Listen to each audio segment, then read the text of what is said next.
दोस्तों, क्या आपने लॉजिकली कभी सोचा है कि क्लास के टॉपर्स ए स्टूडेंट बहुत बार अपने फ्यूचर में ऐसे लोगों के लिए क्यों काम करते हैं जो बहुत ही मीडियोकर थे, सी स्टूडेंट्स थे। ए स्टूडेंट्स ने तो पूरी जिंदगी भर बहुत मेहनत की होती है, फिर भी उनके साथ ऐसा क्यों होता है कि वो ऐसे लोगों की कंपनीज में काम कर रहे होते हैं जिनके उनसे कम मार्क्स आते थे। दोस्तों, आज इस वीडियो में हम यही बात करेंगे कि एक सी स्टूडेंट ए स्टूडेंट से कैसे आगे निकल जाता है। इसके लिए हम रॉबर्ट कियोसाकी की बुक का सहारा लेंगे जिसका नाम है why A students work for C students. Robert कहते हैं कि सबसे पहले जो हमें स्कूल में सिखाया जाता है वो ये है कि पैसा इंसान को बुरा बना देता है और इस पे टॉपर्स ए स्टूडेंट्स विश्वास कर लेते हैं, जबकि ऐसा बिल्कुल नहीं है। ऐसे बहुत से इंसान हैं जो पैसा पाके पागल हो जाते हैं, श्रूड हो जाते हैं और ज्यादा कनिंग हो जाते हैं, लेकिन ऐसे भी बहुत सारे लोग हैं जो पैसा पाके अपनी कम्युनिटी के लिए और ज्यादा मदद करते हैं, अपने दोस्तों की और ज्यादा मदद करते हैं, अपनी फैमिली की बहुत ज्यादा मदद करते हैं। पैसा सिर्फ हमारे इमोशंस को एम्पलीफाई कर देता है। अगर आप अच्छे हैं तो आप और ज्यादा अच्छे हो जाएंगे, और अगर आपके अंदर बुरे विचार हैं तो वो भी लोगों को दिखने लग जाएंगे, क्योंकि पैसा सिर्फ उन विचारों को हकीकत में बदलने की ताकत देता है। अगर हम बिल गेट्स की बात करें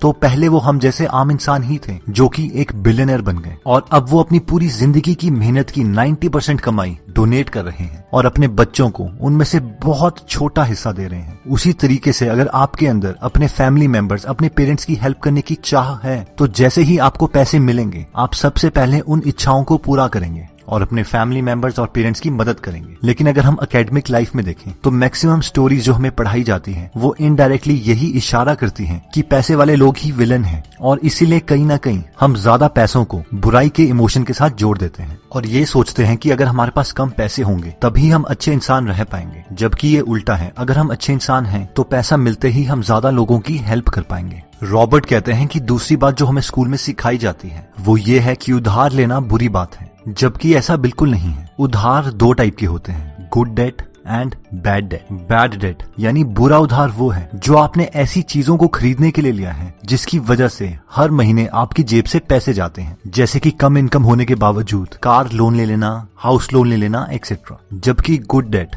यानी अच्छा उधार वो है जिसे आपने ऐसी चीजों को खरीदने के लिए लिया है जिसकी वजह से आपकी जेब में हर महीने पैसे आते हैं। रॉबर्ट बताते हैं कि जब उन्होंने अपनी सबसे पहली प्रॉपर्टी ली थी तो वो भी एक उधार पर ली थी, और इस तरीके से थी कि उससे आ रही किराए की इनकम उसकी लोन की इंस्टॉलमेंट से $25 ज्यादा थी, जिसकी वजह से उन्हें हर महीने $25 मिलते रहते। और ये एक अच्छे उधार का एग्जाम्पल है। रॉबर्ट बताते हैं कि जिस दिन मैंने उस रेंटल इनकम से उस लोन की सारी इंस्टॉलमेंट्स पे कर दी, उस दिन वही प्रॉपर्टी मेरे लिए बहुत ज्यादा कमा रही थी, और अगर वो उस प्रॉपर्टी को पाने के लिए उधार नहीं लेते तो वो कभी भी अपने रियल एस्टेट बिजनेस में आगे नहीं बढ़ पाते, और वो यही चीज बार बार करते रहे, और आज उनके पास ऐसे 1600 घर हैं। रॉबर्ट बताते हैं कि maximum businesses OPM, others people money, यानी औरों के पैसों से ही खुलते हैं, लोन के पैसों से ही खुलते हैं, लेकिन इसके लिए हमें पहले अपनी फाइनेंशियल एजुकेशन इंप्रूव करनी पड़ेगी। रॉबर्ट एक और एग्जांपल देते हैं कि आज मेरे पास मिलियंस डॉलर हैं, लेकिन फिर भी जब मैंने एक लग्जरी बोट खरीदी तो मुझे पता था कि उस बोट को मैं हर रोज यूज नहीं करता हूँ, इसलिए मैंने उसे एक चार्टर्ड बोट बना दिया, यानी कोई भी आदमी पैसे देके उस बोट को एक दिन के लिए खरीद सकता था, और मुझे हर महीने उस बोट से पैसे आते हैं, और जब भी वो बोट मुझे यूज करनी पड़ती है तब मैं वो बोट किसी और को किराए पर नहीं देता। और ये भी एक एग्जाम्पल है गुड डेट का, यानी एक अच्छे उधार का। नेक्स्ट पॉइंट कहता है giving less importance to financial education. Robert कहते हैं कि 3 टाइप की एजुकेशन होती है, एकेडमिक एजुकेशन, प्रोफेशनल एजुकेशन और फाइनेंशियल एजुकेशन। एकेडमिक एजुकेशन वो है जहां पे हम पढ़ना सीखते हैं, लिखना सीखते हैं, बेसिक मैथमेटिक्स सीखते हैं, और ये बहुत ज्यादा इंपॉर्टेंट है हमें लाइफ में कुछ भी अचीव करने के लिए। उसके बाद आती है प्रोफेशनल एजुकेशन। इस एजुकेशन में हम एक स्पेशलाइज्ड स्किल सीखते हैं जो फाइनली हमारा प्रोफेशन बन जाता है, और इसमें सारे ए स्टूडेंट्स आते हैं जो डॉक्टर्स बन जाते हैं, अकाउंटेंट्स बन जाते हैं, इंजीनियर्स बन जाते हैं, लॉयर्स बन जाते हैं। लेकिन स्कूल में जो तीसरी टाइप ऑफ एजुकेशन मिसिंग है वो है फाइनेंशियल एजुकेशन। टॉपर्स प्रोफेशनल और एकेडमिक एजुकेशन में बहुत अच्छे हो जाते हैं क्योंकि उन्हें स्कूल में वही पढ़ाया जाता है, लेकिन फाइनेंशियल एजुकेशन का टॉपिक किसी भी क्लास में होता ही नहीं, और इसीलिए वो पैसे की गेम को नहीं समझ पाते, और फाइनली उन्हें सी स्टूडेंट्स के लिए काम करना पड़ता है। रॉबर्ट बताते हैं कि वो खुद एक सी स्टूडेंट थे, उनकी इंग्लिश बहुत ही बुरी थी और उन्हें अपने टीचर से इस बात पर हमेशा डांट पड़ती, और उन्होंने कोई प्रोफेशनल एजुकेशन भी नहीं ली थी। वो सिर्फ एक चीज में अच्छे थे, फाइनेंशियल एजुकेशन। और जब उन्होंने अपनी पहली book rich dad poor dad इस टॉपिक पर लिखी तो कोई भी पब्लिशर उनकी बुक पब्लिश करने के लिए तैयार नहीं था। कई पब्लिशर्स ने लिखा कि हम इस वक्त आपकी बुक में इंटरेस्टेड नहीं है, और कईयों के कमेंट्स बहुत डायरेक्ट थे। कई पब्लिशर्स ने कहा कि आपको इस टॉपिक के बारे में कुछ नॉलेज नहीं है, या फिर आपके आइडियाज एकदम बकवास हैं। और 1997 में rich dad poor dad self publish की गई और वो आज तक की बेस्ट फाइनेंशियल बुक है, जिसकी अप्रोक्सीमेटली 33 मिलियन कॉपीज बिक चुकी हैं। रॉबर्ट बोलते हैं कि मैं जानता हूँ इन सब पब्लिशर्स ने मेरी बुक क्यों रिजेक्ट करी, क्योंकि वो सारे ए स्टूडेंट्स थे जो एक कन्वेंशनल पैटर्न पर ही चलना चाहते थे। नेक्स्ट बात जो हमें स्कूल में कही जाती है वो है कि अगर हम स्कूल फिनिश नहीं करेंगे तो हम सक्सेसफुल नहीं हो सकते। रॉबर्ट कहते हैं कि अगर आपकी सक्सेसफुल की डेफिनेशन ज्यादा पैसा कमाना और लोगों की मदद करना है तो ऐसे बहुत से एग्जांपल्स हैं जिन लोगों ने स्कूल फिनिश नहीं किया था और उसके बावजूद अपनी लाइफ में बहुत सक्सेसफुल रहे, जैसे कि Abraham Lincoln, George Washington, Andrew Johnson. ये सारे लोग जिन्होंने स्कूल फिनिश नहीं किया था ये यूएसए के प्रेसिडेंट बने। रॉबर्ट फ्रॉस्ट वो एक महान पोएट बने। मार्क ट्वेन एक सक्सेसफुल ऑथर बने। एंड्रयू कार्नेगी एक इंडस्ट्रियलिस्ट बने। हेनरी फोर्ड गाड़ियों के मालिक बने। Mark Zuckerberg, Steve Job, Bill Gates, इन सब ने स्कूल नहीं फिनिश किया था, लेकिन इसके बावजूद ये सब एक्सट्रीमली सक्सेसफुल रहे। रॉबर्ट बताते हैं कि उनके डैड एक ए स्टूडेंट थे। उन्होंने 4 साल की ग्रेजुएशन 2 साल में कंप्लीट कर ली थी। वो अपने करियर के एंड में अपने स्टेट के एजुकेशन सिस्टम में टॉप पोजीशन पर पोस्टेड थे as a superintendent of education. इन सब अचीवमेंट्स के बावजूद जब उनकी जॉब छूटी तो रिटायरमेंट के बाद उन्हें पैसों की बहुत दिक्कत हुई। रॉबर्ट को वो हमेशा एक ही बात कहते थे कि स्कूल जाओ, बहुत मेहनत करो और एक पीएचडी की डिग्री लो और एक सिक्योर जॉब में काम करो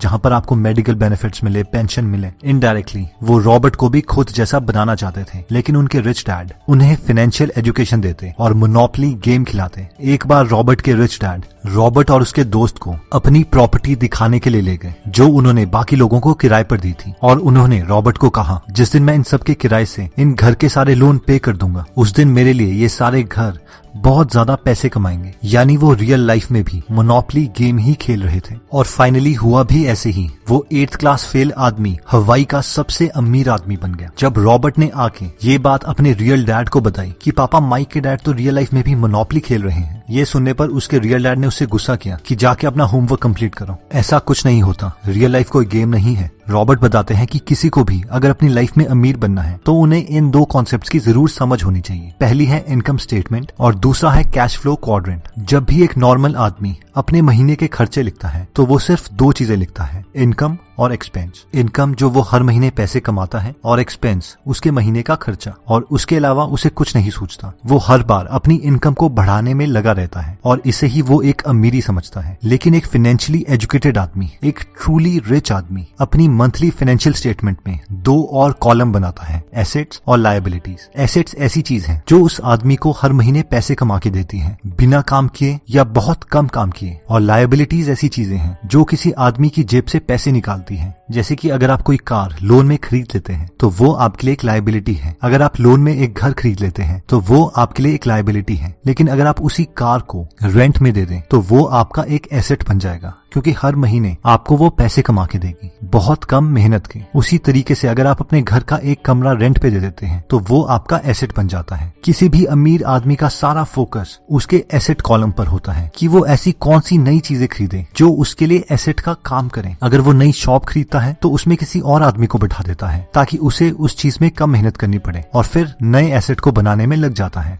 नेक्स्ट आता है कैश फ्लो क्वाड्रेंट। लोग 4 टाइप से पैसे कमा सकते हैं, ई, एस, बी और आई। ई है एम्प्लॉय। अगर आप कोई जॉब कर रहे हैं और हर महीने आपको सैलरी मिलती है तो आप एम्प्लॉय हैं। आप भी जानते हैं कि आप एम्प्लॉय रह के सक्सेसफुल बन सकते हैं लेकिन अमीर नहीं, क्योंकि ई का टोटल फोकस सिर्फ उसकी इनकम पर होता है, एसेट्स पर नहीं। नेक्स्ट आता है एस, सेल्फ एम्प्लॉयड। जो लोग थोड़े से करेजियस होते हैं और खुद का काम खोल लेते हैं वो सेल्फ एम्प्लॉयड है, जैसे कि एक शॉपकीपर या फिर डॉक्टर जिसने अपना एक क्लिनिक खोल दिया है। ये सारे लोग सोचते हैं कि ये बिजनेस कर रहे हैं, लेकिन ये सेल्फ एम्प्लॉयड है क्योंकि इन्होंने अपना सिस्टम इस तरीके से सेट किया है कि वो इनके अलावा नहीं चल सकता। इसीलिए इनके ज्यादा पैसे कमाने की भी एक लिमिट है, और जितना ज्यादा पैसा ये कमाएंगे उस वक्त ये सबसे ज्यादा बिजी होंगे, क्योंकि वो काम जिससे ये पैसे कमा रहे हैं उसके लिए इन्हें खुद ही काम करना पड़ेगा। नेक्स्ट आता है बी, ऐसे लोग जो OPM और OPT का इस्तेमाल करते हैं, यानी others people money, others people talent. और लोगों का टैलेंट और लोगों के पैसे को मिला के एक ऐसा बिजनेस खोल लेते हैं जो कि उनके लिए एसेट का काम करे, यानी उन्हें हर महीने पैसे कमा के दे। उनकी खुद की बहुत कम इन्वॉल्वमेंट है,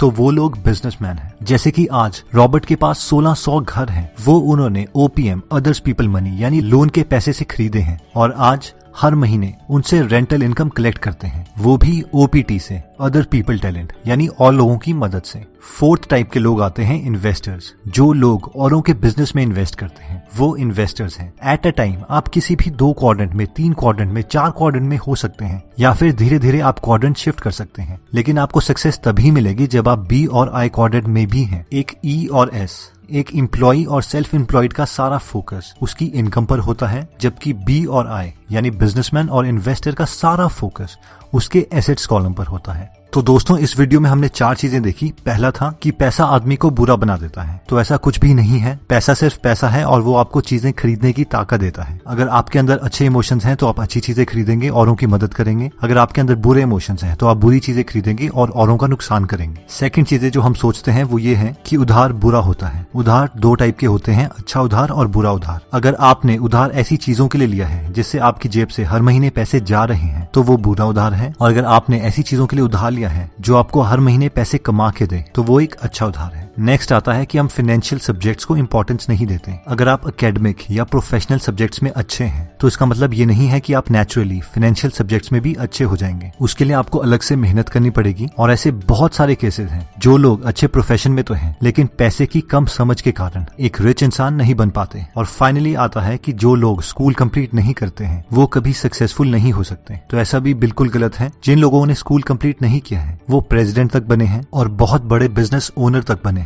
उसके बाद हमने देखा था कि एक फाइनेंशियली एजुकेट होने के लिए हमें 2 चीजों के बारे में पक्का पता होना चाहिए। पहला है फाइनेंशियल स्टेटमेंट और दूसरा है कैश फ्लो क्वाड्रेंट। अमीर बनने के लिए हमें अपने एसेट कॉलम पर फोकस करना पड़ेगा, और हम ज्यादा से ज्यादा एसेट्स बना सकते हैं अगर हम B और I क्वाड्रेंट में हैं, यानी बिजनेस ओनर हैं या फिर इन्वेस्टर हैं। दोस्तों, अगर आप फ्री में हिंदी ऑडियो बुक समरी सुनना चाहते हैं तो डिस्क्रिप्शन में दिए हुए लिंक पे जाके आप हमारी गीगल ऐप डाउनलोड कर सकते हैं। वहां पे आप फेमस बुक सुन सकते हैं जैसे कि the miracle morning, you can and you will, how to make friends and influence people, E-Myth Revisited, 0 to 1, Chanakya Niti, the one thing, power of habit, wings of fire, the monk who sold his Ferrari and many more. और हर हफ्ते इस app में हम एक नई audio book summary डालते हैं।